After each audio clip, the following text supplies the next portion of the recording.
And in those earlier meetings, I was a big time complainer, complaining all the time. And I would often complain about my anxiety or depression. Like I'm either really sad or I'm really anxious. And I'll never forget my mentor told me one time, he said, David, that anxiety, it lives in the future and you're future tripping. You're trying to live in a place that you're not in right now. And it's creating so much anxiety in you. And these moments of depression, like when you're feeling depressed, that lives in the past. There are days where you're going and you're spending all day thinking about what you could have done differently, or, how would your family feel had you not gone down this path of substance use disorder? Or, the list goes on and on and on of things that I wished I could have changed or should have changed. And it just created this deep sadness and depression. He said, so you've got anxiety living in the future, you've got depression living in the past. So let's pretend that you've got 1 foot in the future and you've got 1 foot in the past, and you're shitting on today. You're not being productive in today. So we have to figure out how to bring you into the moment, bring you into today, something to ground you.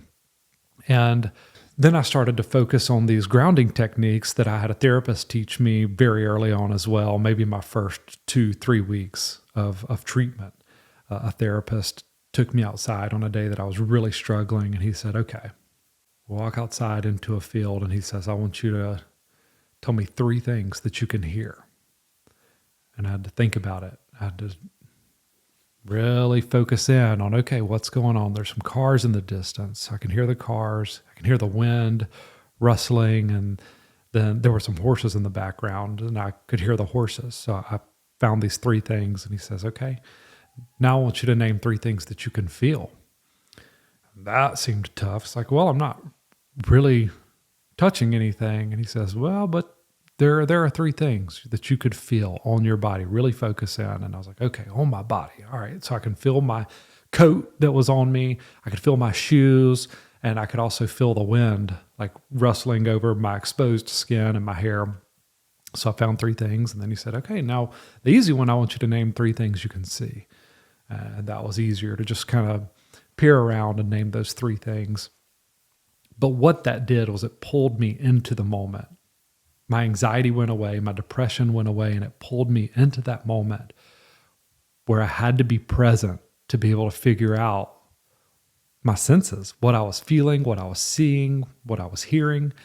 And it was such a good technique because I found myself using it over and over and over again when I was really anxious, really depressed, on the verge of a panic attack. I'd take a deep breath. And I'd ask myself, even if I changed it to 1 thing, I'd say, okay, what's 1 thing I can hear? What's 1 thing I can see? What's 1 thing I can feel?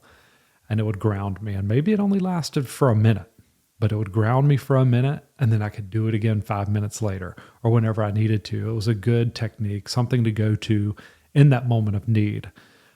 So just a bit of advice for anyone out there who's struggling and they're living in the future and living in the past in those moments of anxiety and depression.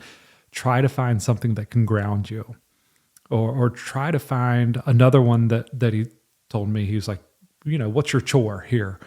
When you're in the treatment center, I was like, oh, well, I'm on dishes. I have dishes for the whole month. And he says, okay, great. So when you're doing the dishes, I want you to focus in on the sounds. I want you to listen to the running water. And I want you to focus on the colors that you see in what you're doing. So look at the colors in the suds, the rainbows that pop out and the suds that are forming as you're washing those dishes. And I was hand washing everything. But little grounding techniques like that. There are things that you can do that will force you to be in the moment. And that's the biggest killer of anxiety and depression, is being right here, right now in the moment.